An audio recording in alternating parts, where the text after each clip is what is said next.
लेकिन परमेश्वर ने उस मृत्यु को नहीं पैदा किया था, पाप ने उस मृत्यु को पैदा किया था। परमेश्वर ने हमें पाप करने के लिए नहीं बनाया था, परमेश्वर ने अपनी सहभागिता करने के लिए हमें बनाया था। लेकिन मनुष्य ने परमेश्वर को छोड़ के गलत काम करने को चुना। उसने लिखा, क्योंकि परमेश्वर ने जगत से ऐसा प्रेम किया कि अपने इकलौते बेटे को दे दिया, ताकि जो कोई उस पर विश्वास लाए वो नाश ना हो। परमेश्वर चाहते हैं कि हम नाश ना हो, लेकिन हम विश्वास करके अनंत जीवन पाए। वहीं 3:18 में लिखा है, जो कोई यीशु मसीह पर विश्वास करता है उस पर दंड की आज्ञा नहीं होती। हम उसकी थोड़ी भलाई नहीं देखते, उसने सब कुछ उस क्रूस पर जो उसने किया वो उसका अधिकतम प्रेम था।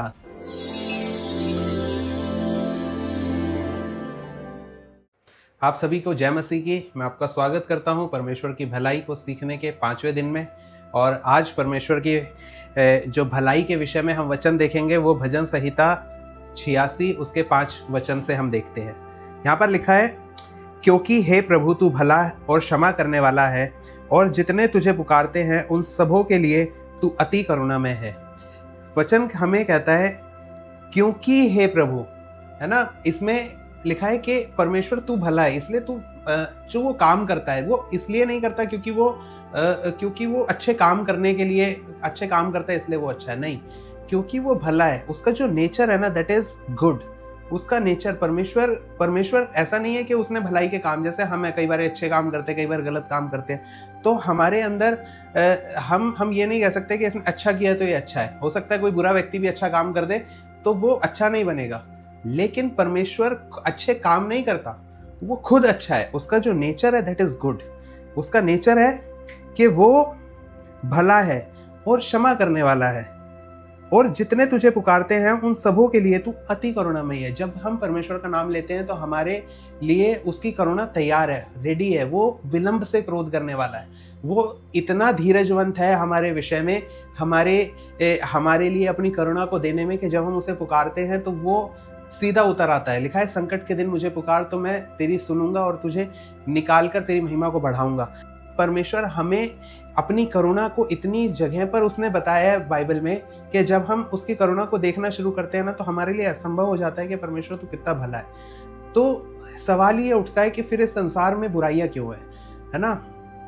कई बार हम अपने आप से या दूसरों से सवाल पूछते हैं कि अगर परमेश्वर भला है तो फिर ये सुनामी क्यों आते हैं, भूकंप क्यों आते हैं, लोग क्यों मरते हैं, ये बॉम्ब ब्लास्ट क्यों होते हैं, और ये आतंकवादी क्यों एक दूसरे को मारते हैं, क्यों परमेश्वर इनको आकर रोकते नहीं है।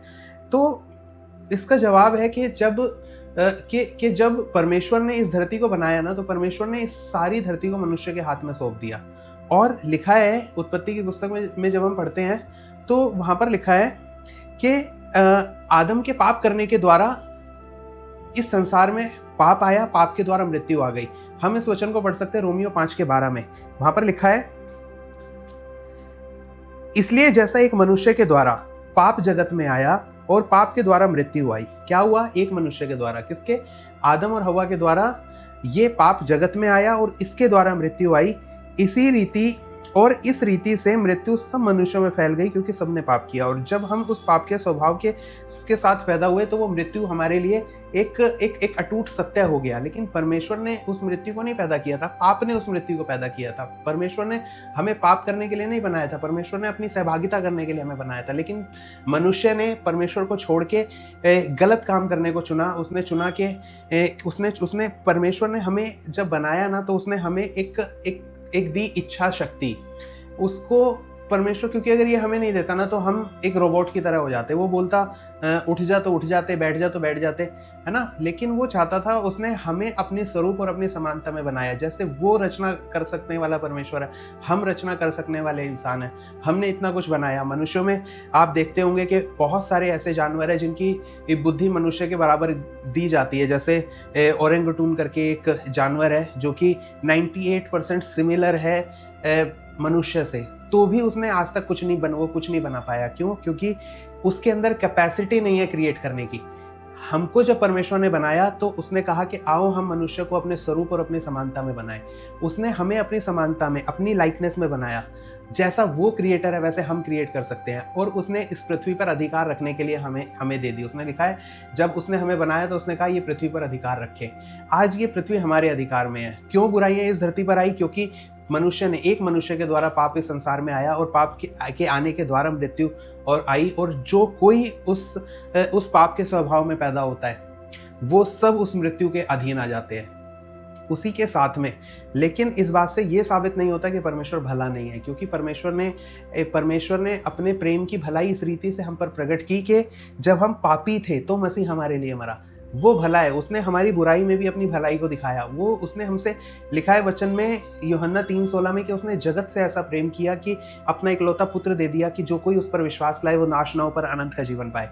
मैं आपको बताऊं, यीशु मसीह इसलिए इस धरती पर नहीं आए कि वो एक नया रिलीजन बनाए। वो क्रिश्चियनिटी को नहीं बनाने आए थे, वो इसलिए आए थे कि परमेश्वर के जो लोग थे, जो पिता ने अपने बच्चों को बनाया था, बच्चे दूर हो गए थे, उसको वापस से पिता के पास लेके जाए। वो पुत्र की तरह इस धरती पर चले फिरे और उसने परमेश्वर को पिता करके हमारे ऊपर जाहिर किया। उसने परमेश्वर करके नहीं, पिता करके, पिता का प्रेम हमारे ऊपर जाहिर किया।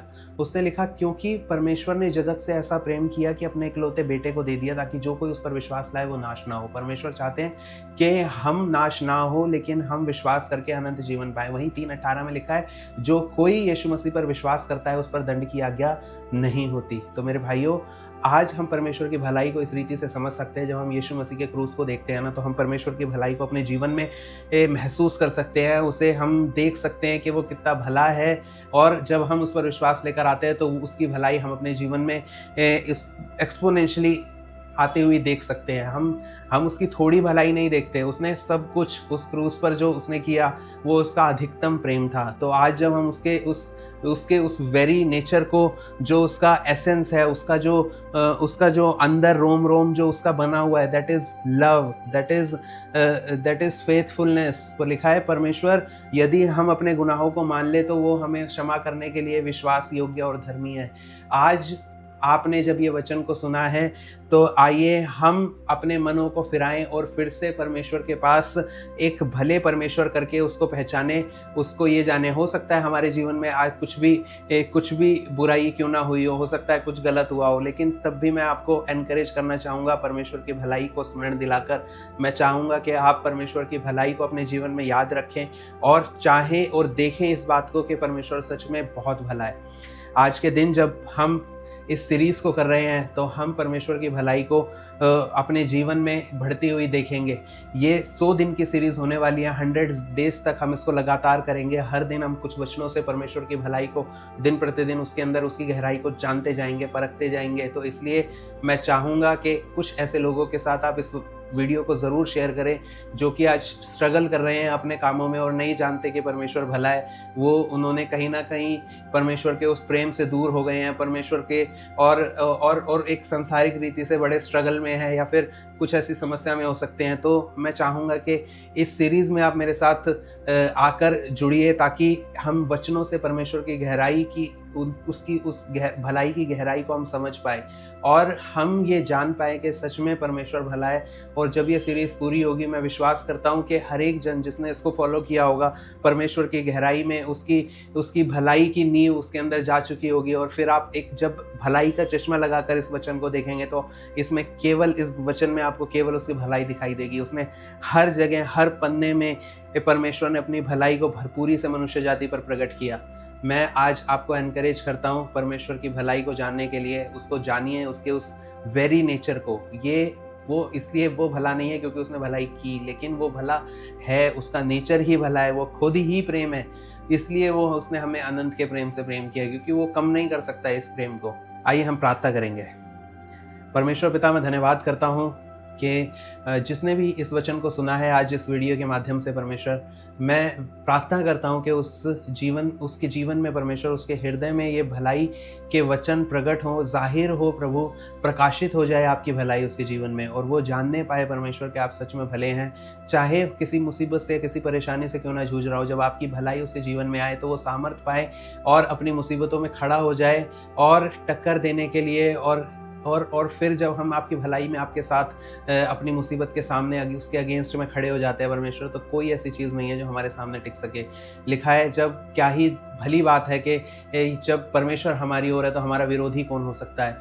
हम आज तेरी भलाई को अपने जीवन में लेते हैं और अपने हर उस बात को जिसमें आज कोई भी मनुष्य किसी भी बात में, किसी थॉट में या किसी आदत में स्ट्रगल कर रहा है, मैं आज तेरी भलाई को इनके ऊपर खोलता हूँ परमेश्वर पिता और चाहता हूँ कि हर एक के जीवन में हर एक के जीवन परमेश्वर पिता इस भलाई से भरे रहें और ये भलाई बहने पाए परमेश्वर पिता। जब हम जिससे भी मिले परमेश्वर, उसको ये भलाई को दे पाएँ, हम उस प्रेम में रहने पाएँ, उस प्रेम से हम प्रेम कर पाएँ जो प्रेम आपने हमें किया परमेश्वर। मैं धन्यवाद देता हूँ यीशु मसीह नासरी के नाम से इस दुआ को मांगते हैं, सुने और दया से ग्रहण करें।